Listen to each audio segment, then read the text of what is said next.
Hello, tudo bem? E aí, como vocês estão? Tudo bem? Faz tempo que a gente não se vê por aqui, né? Bastante tempo, mas agora voltamos para valer. Não esquece do nosso ritual, hein? Pega água, o material, lava bem o rosto e não se esqueça, obviamente, né, de anotar e tudo bonitinho, certo? Hoje a gente vai falar sobre o relevo e a hidrografia da América Anglo-Saxônica. Você sabe o que é a América Anglo-Saxônica? Você se lembra o que é a América Anglo-Saxônica? Primeiro de tudo, a gente tem que se lembrar que ela é a parte rica e mais rica e desenvolvida da América, do continente americano, né? O Brasil também é rico, a Argentina, de certa forma, o México, etc. Mas o Canadá e Estados Unidos, que fazem parte da América Anglo-Saxônica, são os mais ricos e têm a melhor distribuição de renda, etc, etc, etc, a melhor IDH. Por isso é a parte desenvolvida também dessa nossa área, deste nosso continente chamado América, certo? E por que ela recebe também esse nome de anglo-saxônico? Por causa da população que colonizou essa região, né? Com base em franceses, ingleses, enfim, anglicanos, e de uma regiãozinha também chamada Saxônia, certo? Bom, o tipo de colonização nessa região, ela foi um tipo de colonização chamado de colonização de povoamento. O que isso significa? Significa que essa região ela não foi tão explorada quanto o restante da América, né? Então, a população que foi para a América anglo-saxônica, ela tinha por objetivo viver na região, né? Então, esse tipo de colonização de povoamento, ela foi focada em pessoas que saíram lá da Europa, principalmente do Reino Unido, que eram perseguidos religiosos, que poderiam perder suas vidas. Eles pegaram um pequeno navio, uma pequena embarcação, atravessaram todo o Oceano Atlântico e caíram na costa leste dos Estados Unidos, região ali perto de Boston, mais ou menos. E começaram a viver lá, porque se eles voltassem para a Europa, eles morreriam. Então o que acaba acontecendo é que o objetivo da população que chegou ali nos Estados Unidos primeiramente, depois no Canadá, era basicamente produzir agricultura, comércio, realizar suas atividades industriais, etc, etc, para que eles pudessem viver normalmente. Eles não viam mais motivos para voltar para a Europa, diferente da colonização na América Latina, né, que era de exploração. A galera vinha aqui, arrancava todos os recursos nossos, mandava para a Europa e, quando eles enriqueciam, voltavam para a Europa também, certo? Fazem parte, como eu disse, o Canadá e os Estados Unidos. E por serem dois países gigantescos, né, estão entre os maiores países do planeta, é claro que a gente tem uma grande diversidade de paisagens. A primeirícola foto que a gente tem aqui é de uma área extremamente fria. Isso daqui é um depósito de gelo, né, uma geleira, certo? Percebam, né, que ela está sob a água, enfim, e tem um depósito muito grande de gelo, são as geleiras. Então, numa região extremamente fria, no extremo norte. Temos também nos Estados Unidos áreas desérticas. A gente tem o deserto de Sonora, quem joga GTA tá ligado aí, né, que chama deserto de Sonora, enfim, na região ali no centro-sul, na fronteira com o México ali dos Estados Unidos. Opa, eu passei. Nós temos climas maravilhosos. O clima subtropical dentro dos Estados Unidos, que lembra um pouquinho do nosso clima mais tropicalizado, da Flórida, do sul dos Estados Unidos, enfim. E é justamente a região também de ocorrência dos furacões, que a gente vai falar na aula de clima. E por fim aqui a gente tem as cataratas do Niagara, não sei falar, Niagara Falls. Enfim, que mostra também que a região ela apresenta uma grande hidrografia, certo? A gente tem climas quentes e úmidos, que é o caso do subtropical, climas quentes e secos, que é o desértico, climas muito frios, e dentro da área da Catarata do Niágara ali, a gente tem clima temperado. Então os climas, as paisagens, elas são muito diversas. Mas antes de falarmos de fato das paisagens, a gente precisa falar sobre o relevo. E é mamão com açúcar para entender o relevo da América Anglo-Saxônica. É fácil demais, eu garanto para você. Se você achou fácil entender o relevo, deixa um recadinho para mim, manda um recado para mim no Zap, tá?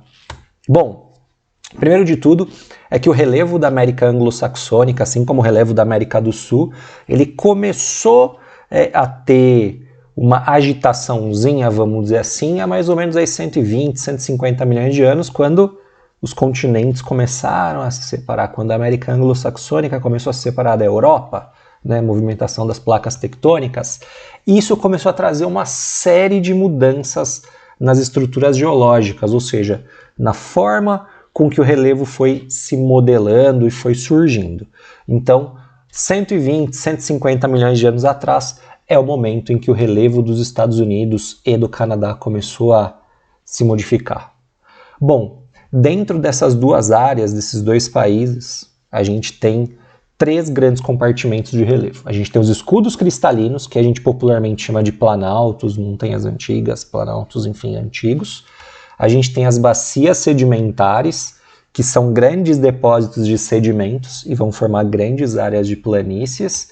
E a gente tem os dobramentos modernos. Os dobramentos modernos recebem esse nome porque é um relevo mais recente. E dobramento porque ele sofre, enfim, dobramentos por causa do encontro e do choque das placas tectônicas.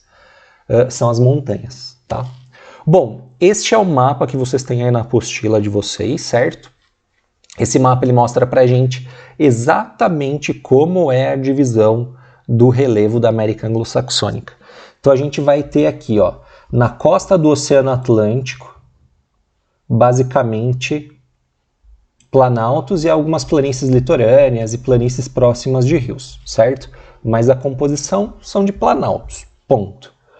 Na costa oeste do Oceano Pacífico, a gente vai ter aqui 2 grandes áreas montanhosas, a cadeia da costa no Canadá e norte aqui dos Estados Unidos, né, pegando o Alasca, e as montanhas rochosas um pouquinho mais ao interior. Então percebam que a gente tem 2 grandes compartimentações de relevo.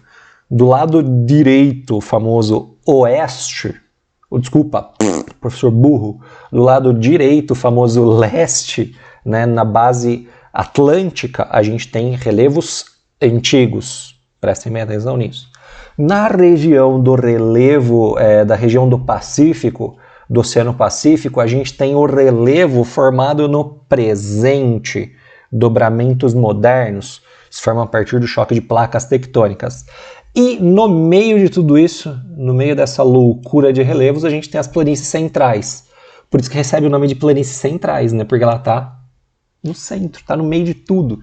Então toda essa regiãozinha do extremo norte do Canadá, passando por todos os Estados Unidos até o centro-sul dos Estados Unidos, ali até quase chegando na Flórida, a gente tem as planícies centrais.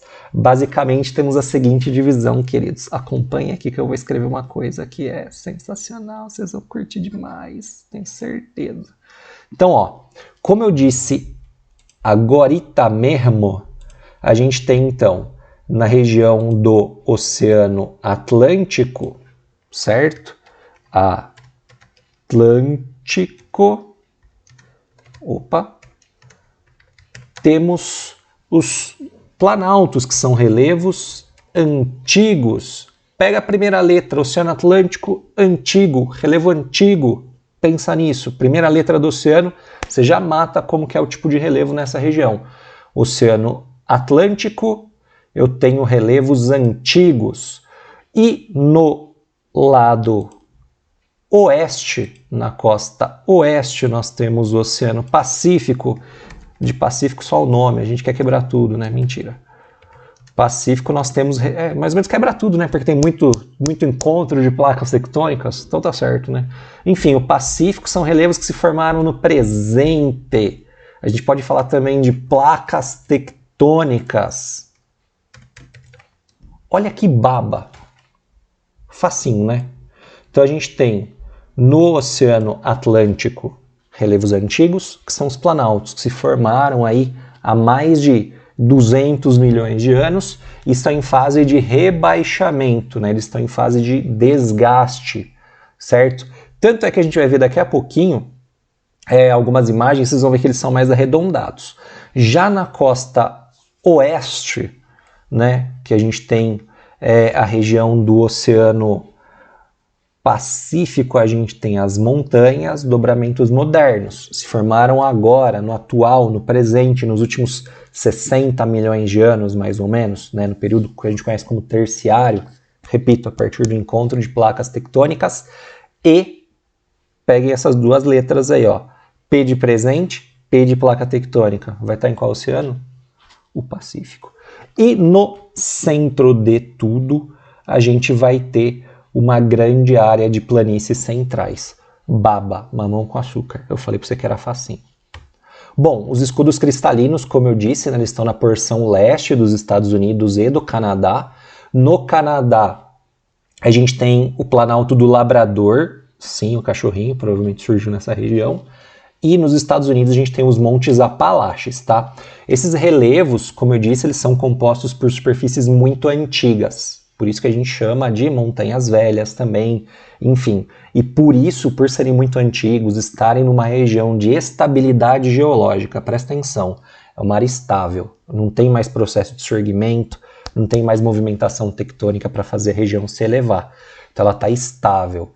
Então o processo que predomina lá é o processo de rebaixamento, um processo erosivo, certo? As altitudes lá não são superiores a 2.000 metros. São raros os locais que têm mais de 2.000 metros nessa região, tá?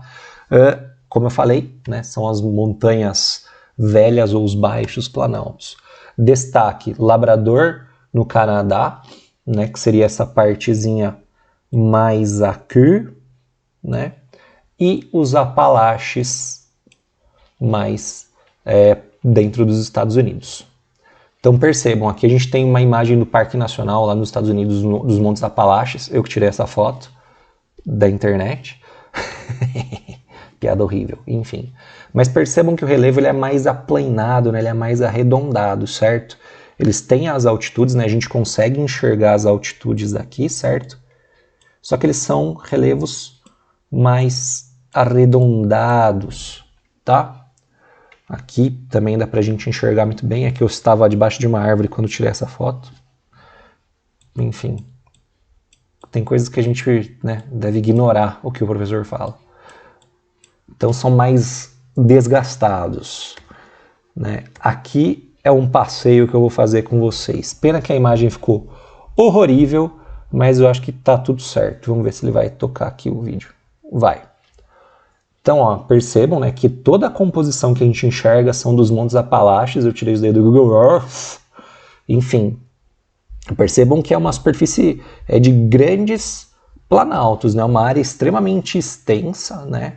Então a gente tem esses relevos bem arredondados e desgastados, certo? A internet tá, ó, uma beleza aqui em casa também, por isso que ficou zoadão desse jeito aí, tá?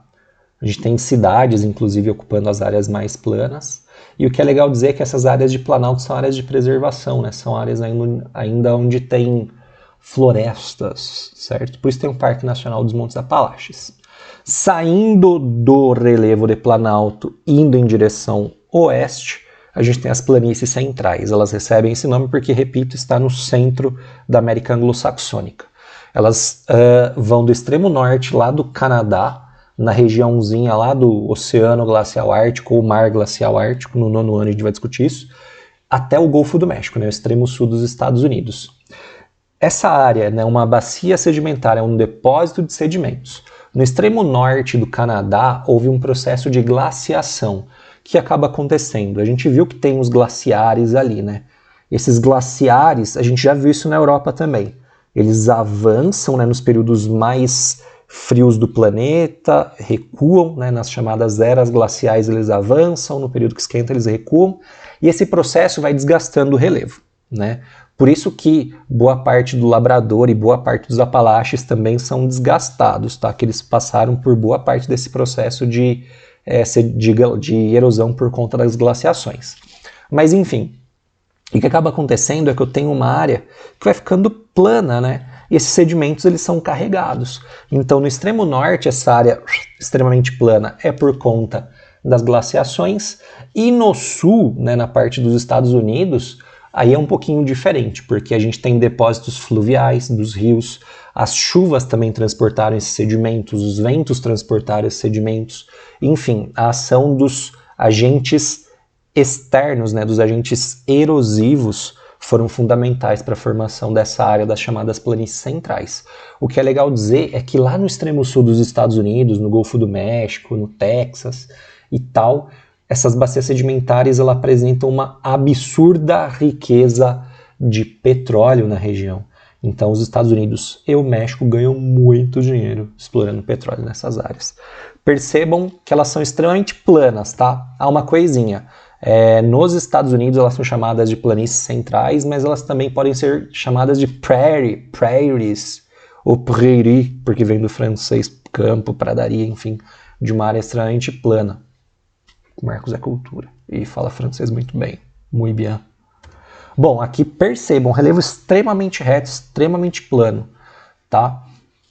A gente quase não enxerga variações no relevo, né? Percebam, tudo retículo maravilhosamente monótono. Aqui, observem, né, que essas áreas são fazendas.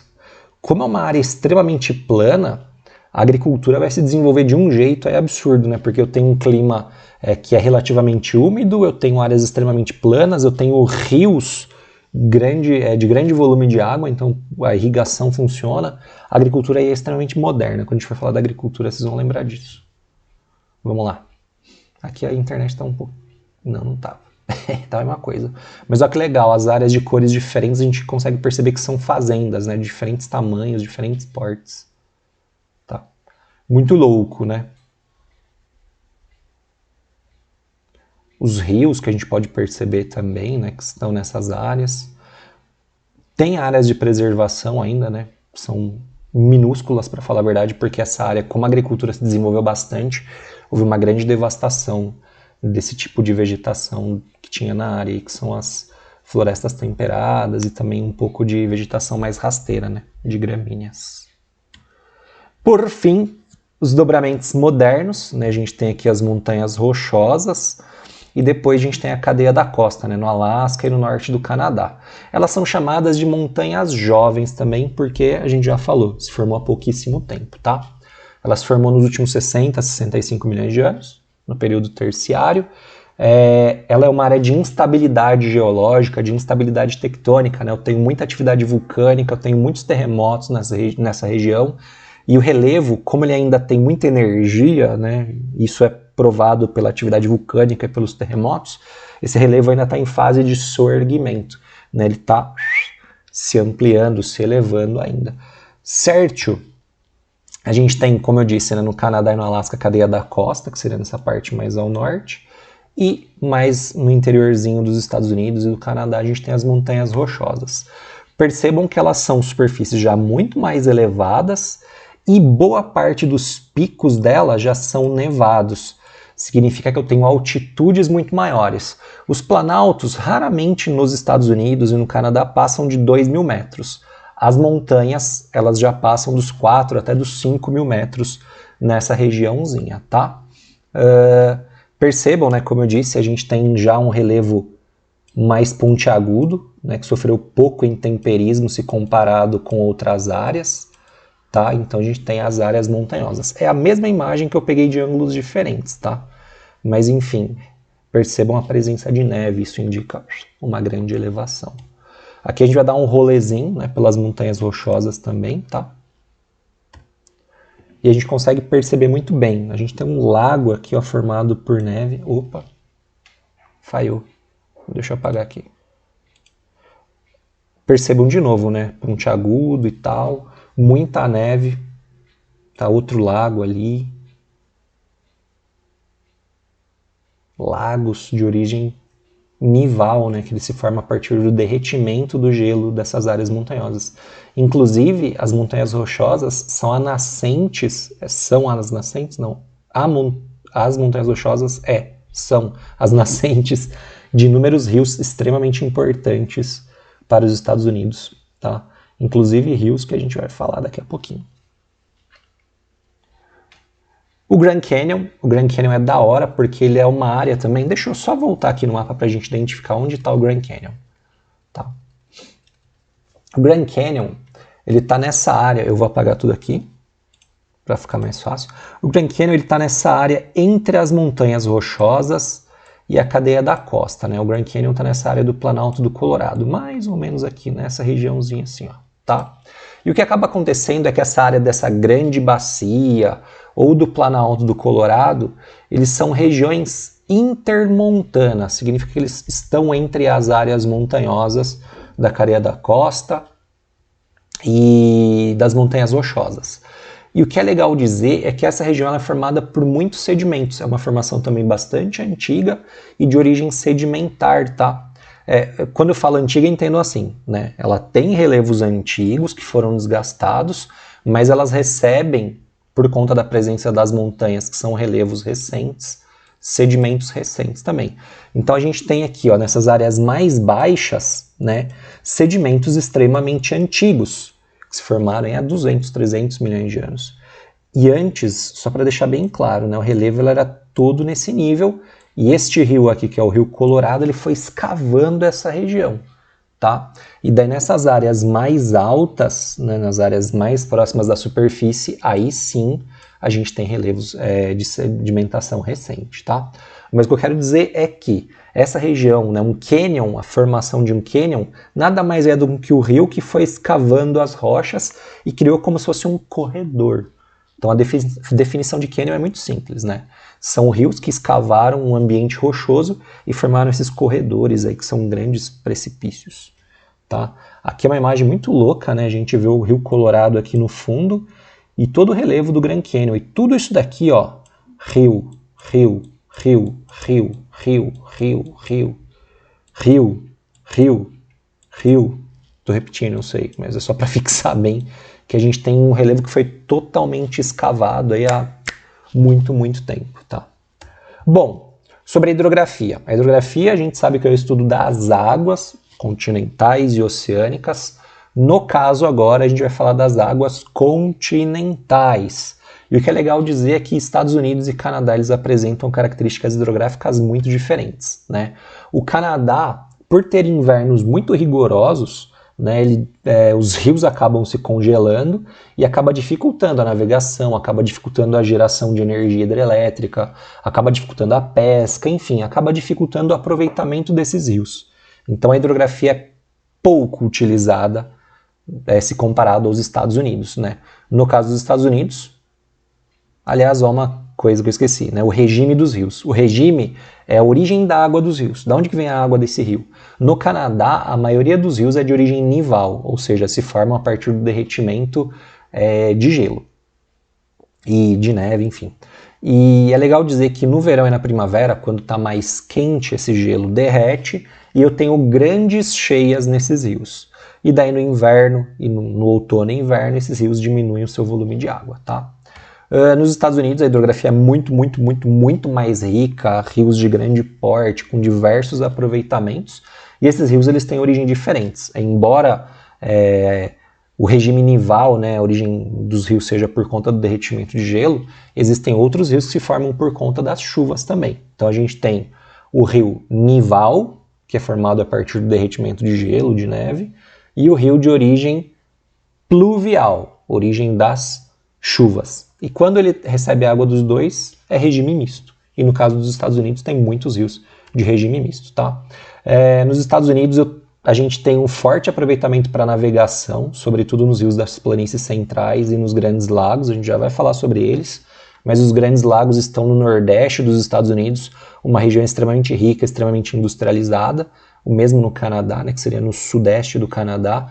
Então a troca comercial é muito forte, então a navegação é muito grande nos grandes lagos.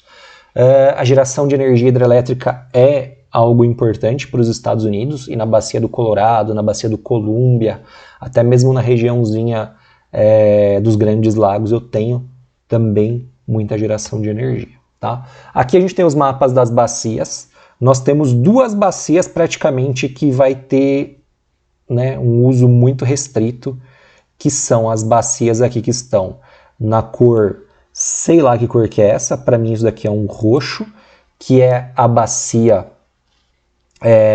do Ártico, né, a vertente do Ártico, e a bacia da Baía de Hudson, que está na cor mais clarinha. Por que essas áreas aí são desprezíveis? Porque o inverno é frio pra caramba, os rios basicamente estão congelados e o uso deles é extremamente reduzido, tá? Os rios de maior volume de água serão os das áreas das planícies centrais, que é a chamada vertente do Atlântico, tá? Desculpa, a vertente do Golfo do México, perdão, vertente do Golfo do México. Na vertente do Atlântico a gente vai ter os grandes lagos, extremamente importantes, e dois rios que ligam áreas extremamente importantes dos grandes lagos com o Oceano Atlântico, né, que são o Rio São Lourenço e o Rio Hudson, tá? Inclusive o Rio Hudson passa nos Nova Yorks da vida. E aqui a gente tem a vertente do Pacífico, que é justamente a que a gente vai começar a falar. A vertente do Pacífico, obviamente, né, está na região do Pacífico, significa que todos os rios que nascem nessa vertente, nas áreas mais altas, eles desaguam no Oceano Pacífico. Por ter áreas montanhosas próximo, esses rios eles têm um grande aproveitamento hidrelétrico, né? A velocidade de escoamento da água é muito rápido e isso faz com que eu tenha um aproveitamento hidrelétrico muito grande. No extremo norte ali, o rio que eu tenho de número 1 é o rio Yukon. Em inverno ele acaba se congelando em boa parte do ano, o que dificulta o seu aproveitamento, né? Que a gente pode ver as águas do rio Yukon totalmente congeladas. Muito louco, né? No Canadá, dentro da vertente do Pacífico, a gente tem alguns poucos rios que acaba se destacando a pesca do salmão, que é uma importante atividade para a região. Nos Estados Unidos, o rio Columbia e o Colorado. Vamos voltar lá. O rio Columbia, que é o rio de número 3. Região ali do Oregon, do estado de Washington, cidade da hora chamada Seattle, fica aqui. Enfim, o rio número 4, que é o rio Colorado. Rios 3 e 4, rios Columbia e Colorado, respectivamente, com um grande aproveitamento hidrelétrico. Aliás, aqui a gente tem uma usina Hydrelectrics no rio Columbia. Isso daqui é uma usina hidrelétrica estadual, né? Pertence ao estado de Oregon, estado de Washington, enfim. Ela é estatal e gera bastante energia para essa região, que é altamente industrializada. Então, ó, o rio Colorado e o rio Columbia, eles geram energia para abastecer a indústria da Califórnia, enfim, da região do Pacífico, né, do Oceano Pacífico. Segunda vertente e, talvez, extremamente importante por conta da agricultura e por conta da navegação, talvez não, né, e é importante por conta da agricultura e da navegação, a gente tem a vertente do Golfo do México, tá? Destaque basicamente para dois rios. Deixa eu apagar tudo aqui para não ficar tão poluído.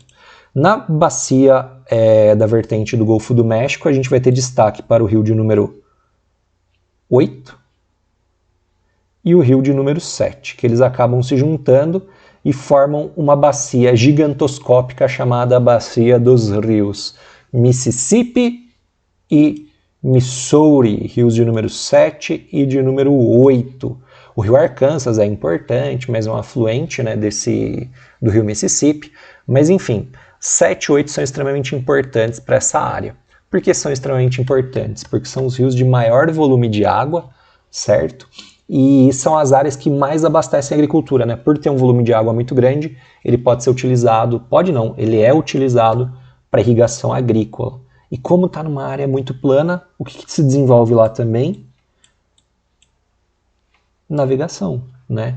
Por ser extremamente plano, ele ajuda no escoamento da produção agrícola dessa região central dos Estados Unidos, que é agrícola, né? A agropecuária se desenvolve nessa área de um jeito absurdo, como eu falei para vocês. A produtividade é gigantesca. Tanto é que, né, tirando a China e a Índia, que não tem nem como competir com esses caras na produção de alimentos, por conta do tamanho da população, os Estados Unidos é o país o maior produtor de gêneros agrícolas, tá? E a gente tem o Rio Grande, que é o rio de número 10 no nosso mapa, volta lá, que é o rio de número 10, que faz boa parte da fronteira com o México, tá? Qual que é a importância? A importância é que esse rio faz fronteira com o México, então é uma importante área para ser o quê? Monitorada por conta das políticas anti-imigração, né, dos Estados Unidos. Então a gente tem aqui uma patrulha, né, e como vocês podem observar, de um lado aqui do rio a gente tem a bandeira mexicana e aqui do outro lado já seria não, né? São os Estados Unidos. Isso daqui é uma patrulha da Marinha dos Estados Unidos, né? Uma patrulha fluvial, tá?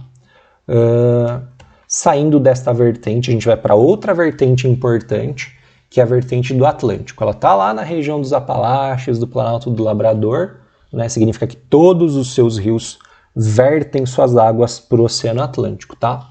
Como tem uma área de Planalto, Labrador e Apalaches, essa região ela tem um potencial hidrelétrico muito bom e tem, né, grandes usinas hidrelétricas instaladas na região. Se eu não me engano, a quarta ou quinta maior usina hidrelétrica do mundo é instalada nessa região, na área das cataratas do Niágara, né? Aproveita o desnível da cachoeira e acaba gerando energia. E o que é legal dizer é que mesmo sendo áreas de planalto, esses rios são altamente navegáveis por conta justamente dessas usinas hidrelétricas e por conta da criação de eclusas, que são os elevadores para as embarcações, né, poderem vencer os desníveis, e também por conta de canais artificiais. O rio Hudson, ele é extremamente importante porque ele vai ligar todo o interior ali dos Estados Unidos e do Canadá a Nova York, certo? Que é uma área de grande consumo, então é uma área extremamente importante. E o rio São Lourenço, ele vai ligar os grandes lagos também ao Oceano Atlântico, o que vai favorecer a circulação de mercadorias pelo Canadá, né? Então o Canadá também aproveita essa área para exportar suas mercadorias, enquanto que os Estados Unidos exporta pelo rio Hudson.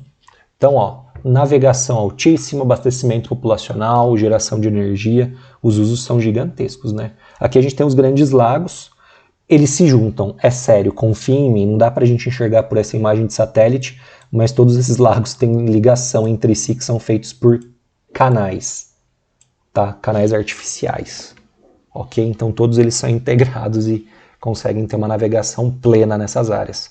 Aliás, é importante saber o nome desses caras aí, o Lago Superior, Lago Michigan, o Huron, o Ontário, não é Lago Otário, tá? É Ontário, e o Lago Erie, não sei falar. E aqui a gente tem o rio Hudson, porque nós estamos no Brasil e nós falamos português.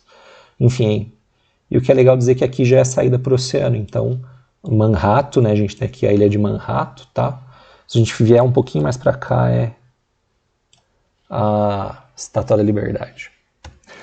Vertente do Ártico. Já falamos sobre a vertente do Ártico e a da Baía de Hudson, que elas são embaçadas de ter uso porque elas são em regiões muito frias. Então, boa parte dos rios e dos lagos estão congelados na maior parte do ano. Vai ter destaque para o rio Mackenzie, que no mapinha lá é o número 17, já eu volto. Por quê? Eu tenho um tipo lá de exploração de ouro chamado ouro de aluvião. Vocês já assistiram aquele programa lá, Febre de Ouro? Então, a febre de ouro ela é feita nessas regiões aí próximas ao Alasca, né, no extremo norte, e é justamente também onde eu tenho o rio Mackenzie. Então, nas margens do rio Mackenzie, dos seus afluentes, eu tenho uma grande quantidade de ouro. E aqui a gente pode observar, né, que as águas são... as águas não, né, eles estão numa área extremamente plana, o que no período da cheia, né, vai alagar essas áreas, depois no período da seca, né, no inverno e no outono, as águas vão reduzir o seu volume. Na vertente da Baía de Hudson, a mesma coisa acontece, os rios e os lagos estão congelados, e a gente vai ter destaque para lago, né? Rio nessa área, quase nada. A gente tem 2 lagos que são importantes, né? O primeiro lago é o Winnipeg e o segundo lago tem um nome engraçado que é Manitoba, enfim, Toba, né? Eles têm destaque porque a pesca ela é muito utilizada, é ótimo, né? A pesca é uma importante atividade que gera uma riqueza grande para a região, além de que no verão essas áreas elas podem ser utilizadas para lazer, certo? Os rios de pequena extensão, né, que nascem muitas vezes a partir do lago Winnipeg e do lago Manitoba, eles podem ser utilizados para pecuária e para agricultura que se desenvolve um pouquinho nessa região e abastecimento populacional. Verão aqui é o lago Winnipeg no verão, tá? E é isso, hoje era tudo isso que eu tinha para falar para vocês. Muito obrigado, espero que vocês tenham gostado dessa aula, porque eu fiz com muito carinho, tá? Tchau!